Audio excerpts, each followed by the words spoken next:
Hello everyone. बाजारात लाल गाजरे दिसायला लागली की समजायचं थंडीचा सीझन सुरू झाला आणि मग बनतो गाजर हलव्याचा बेत.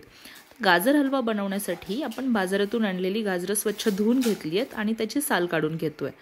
साल काढून झाल्यानंतर आपण किसणीवर ही गाजरे खिसून घ्यायची आहेत. ज्यांच्याकडे वेळ कमी आहे किंवा ज्यांना गाजर किसण्याचा कंटाळा येतो त्यांच्यासाठी अजून एक ऑप्शन आहे. तो म्हणजे गाजरांचे असे तुकडे करून घ्यायचे, कुकरमध्ये टाकायचे, याच्यात अर्धा कप दूध ॲड करायचं आणि 3 शिट्ट्या काढून घ्यायच्या. 2 ते 3 शिट्ट्यांमध्ये गाजरे व्यवस्थित शिजतात. मग यांना मॅशरने मॅश करून घ्यायचं. अशा पद्धतीने गाजर हलवा खूप झटपट तयार होतो. पण मला मात्र आपला पारंपरिक किसलेल्या गाजरांचाच हलवा आवडतो. तर आपण त्यासाठी कढई गरम करून त्यामध्ये 2 चमचे तूप घालूया.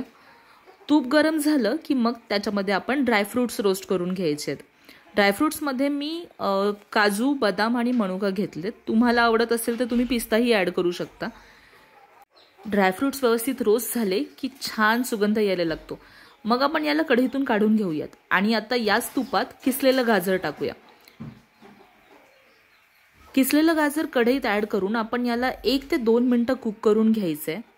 मी मघाशी सांगितलेल्या पद्धतीने जर तुम्ही गाजरं कुकरमध्ये शिजवून घेतलेली असतील तर या स्टेजला तुपात ती मॅश केलेली गाजरं टाकायची आहेत आणि इथून पुढची प्रोसेस सेमच असेल.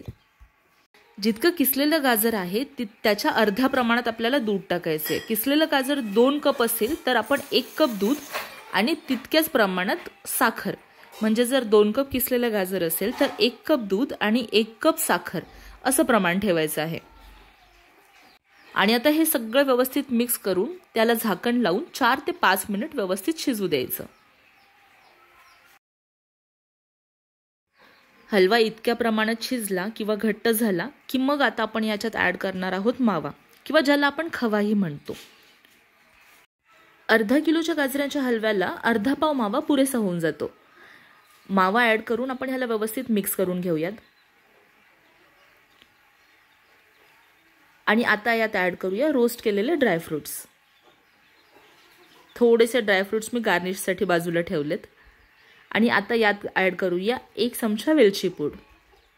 हे सगळं व्यवस्थित मिक्स करून याला झाकण झाकून परत 1.5 ते 2 मिनिटं कुक करून घ्यायचं आहे. आणि अशा प्रकारे आपला गाजर हलवा तयार आहे. थंडीच्या सीझनमध्ये गाजर हलवा खाण्याची मजाच काही और आहे. आणि आत्ता हे मी जे प्रमाण सांगितलं आहे ना ते अगदी परफेक्ट प्रमाण आहे. नक्की ट्राय करा.